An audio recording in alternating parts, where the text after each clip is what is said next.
Radiografia para fins diagnósticos, radioterapia para o tratamento do câncer, esterilização de materiais e alimentos, fonte limpa de energia, marcadores para análise e pesquisas e, infelizmente, desenvolvimento de bombas atômicas.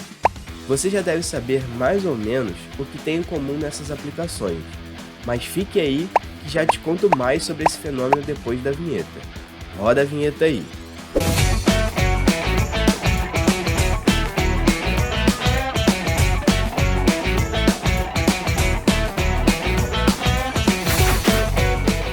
Pesquisador, já parou para se perguntar o que é a radioatividade? Então vamos lá. A palavra radioatividade deriva do latim radius e atividade, e significa desintegração espontânea do núcleo atômico de alguns elementos químicos, que resulta na emissão de radiação eletromagnética ou na emissão de partículas. Essas emissões podem ser através de partículas que são a partícula alfa, que é pesada e lenta, com baixíssimo poder de penetração.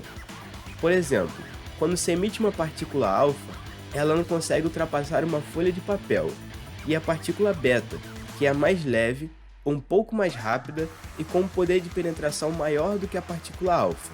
Essa partícula já consegue ultrapassar a folha de papel, por exemplo, mas é repelida por uma folha de alumínio. Ou outro tipo de emissão nesse processo é a radiação gama, que se trata de uma onda eletromagnética que possui um altíssimo poder de penetração e é bastante rápida. Essa onda consegue ultrapassar a folha de papel e alumínio e só é repelida por uma placa de chumbo ou concreto. Já fisiologicamente, essa radiação consegue ultrapassar pele e tecidos e chegar até os nossos órgãos.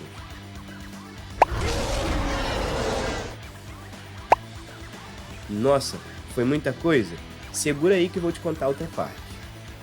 Falando um pouco sobre a história, a primeira evidência desse fenômeno interessante foi no experimento do físico francês Henri Becquerel, onde utilizou sais de urânio e urânio metálico, uma chapa fotográfica e uma cruz de ferro para expor a radiação solar. Ao conferir o experimento, ele ficou surpreso, pois essas placas tinham uma impressão, ou seja, marcas devidas a alguma coisa que saía da rocha onde estava o urânio, mesmo antes de entrar em contato com a luz solar. Além disso, verificou que essa radiação também atravessou a cruz de ferro, mas com menor intensidade. Ele demonstrou que essa radiação, diferentemente da fosforescência, não dependia de uma fonte de energia externa, mas parecia surgir espontaneamente do próprio urânio. Então, esses estudos de Becquerel foram utilizados como inspiração para Marie Curie elaborar a sua tese. Assim, Marie Curie, que foi física e química polonesa, naturalizada francesa, com suas pesquisas mais desenvolvidas, conseguiu apoio na França de Pierre Curie, que tinha um equipamento em seu laboratório que seria essencial para as pesquisas no ramo da radioatividade. Os dois depois se casaram e foram pesquisadores que mudaram a história. A Marie Curie deu a primeira definição para a radioatividade baseada em seus experimentos e também provou que é uma propriedade presente em outros átomos. Essa comprovação de Marie conferiu o Prêmio Nobel de Física em dezembro de 1903 aos 3 cientistas envolvidos, Henri Becquerel, Marie Curie e Pierre Curie, por tanto contribuírem sobre os fenômenos da radiação. Com isso, Marie Curie se tornou a primeira mulher da história a receber o Prêmio Nobel.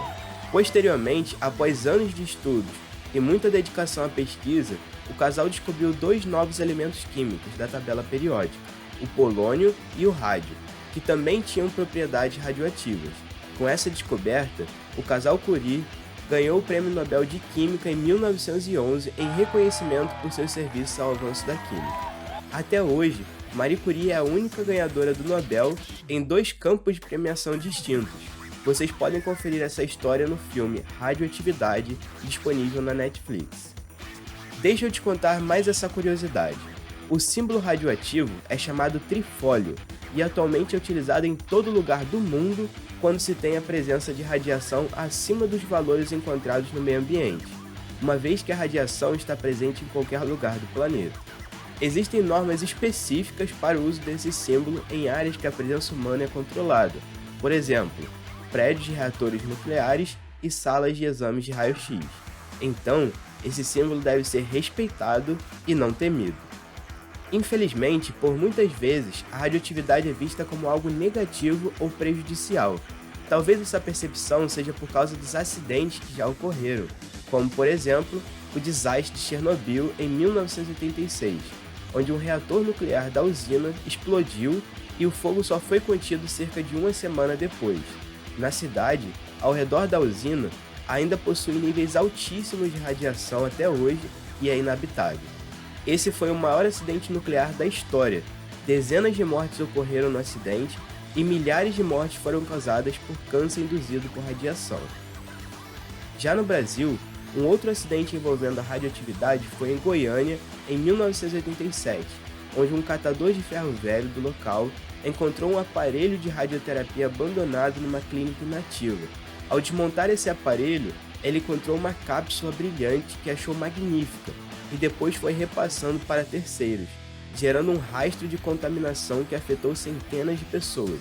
Essa cápsula era preenchida com um pó azul brilhante, que era o Césio-137. Esse homem então levou para sua casa e acabou contaminando sua filha e sua esposa, que vieram a óbito cerca de um mês após o incidente. O próprio catador resistiu à contaminação, sofrendo com lesões no corpo e as perdas na família, e morreu 16 anos depois por enfisema pulmonar. O acidente com Césio-137 foi o maior acidente radioativo do Brasil e o maior do mundo ocorrido fora das usinas nucleares. Se você quiser ver essa história com mais detalhes, tem o filme Césio-137, O Pesadelo de Goiânia. Esses acidentes ocorreram por falhas, que hoje em dia, com o avanço da tecnologia, conseguimos garantir maior controle. Assim, utilizando com segurança e cuidado, temos muitos benefícios. Bem, seguindo o legado de Nobel, que a humanidade realizará mais o bem do que o mal com suas descobertas, podemos afirmar que a radioatividade foi uma das maiores descobertas da humanidade. Logo durante a Segunda Guerra Mundial, já foi possível uma aplicação para o benefício de muitas pessoas. Marie Curie e sua filha Irene, com apenas 17 anos, trabalharam na instalação de máquinas de raio-x móveis nos campos de batalha para ajudar os soldados a receberem um tratamento médico adequado. Após a Irene atuar como enfermeira radiológica nos hospitais de campanha, ela se dedicou ainda mais à pesquisa e se tornou uma renomada cientista, que junto de seu marido Frederick conquistou o Prêmio Nobel de Química em 1935, por descobrir e desenvolver pesquisas sobre a radioatividade artificial. Mais um benefício que é tanto para a humanidade quanto para a natureza é o uso da radioatividade como fonte limpa de energia, como por exemplo as usinas nucleares. Aqui no Brasil temos duas delas em Angra dos Reis, no estado do Rio de Janeiro. Essa energia é gerada em reatores a partir da fissão do átomo de urânio, onde o núcleo de um elemento radioativo é bombardeado com um nêutron, e essa colisão resulta na criação de um isótopo do átomo e, consequentemente, ocorre a liberação de grandes quantidades de energia. Essa energia aquece a água, formando vapor a altas pressões, que movimenta a turbina numa velocidade de 1.800 rotações por minuto, que aciona o gerador elétrico. A maior vantagem ambiental da geração de energia elétrica através de usinas nucleares é a não utilização de combustíveis fósseis, evitando o lançamento na atmosfera dos gases responsáveis pelo aumento do aquecimento global. Outra aplicação para o benefício da humanidade, senão a mais importante, foi o desenvolvimento da radioterapia, como falei lá no início. A radiação utilizada no tratamento radioterápico gera radicais livres, que interagem com o DNA, formando mutações, e as células cancerosas geralmente são menos eficientes no reparo ao dano no DNA, o que as tornam mais sensíveis à morte celular. Desde 1922, a radioterapia se tornou uma especialidade médica reconhecida, sendo uma área na qual vários profissionais de saúde e ciência de inúmeras disciplinas trabalham juntos, com um único objetivo comum, que é o tratamento para o câncer. Se gostou do vídeo, deixe o like para ajudar o canal a crescer cada vez mais, se inscreve, ativa o sininho para receber todas as novidades e deixem aí nos comentários sugestões de temas para os próximos vídeos. Vem expandir a mente com a gente!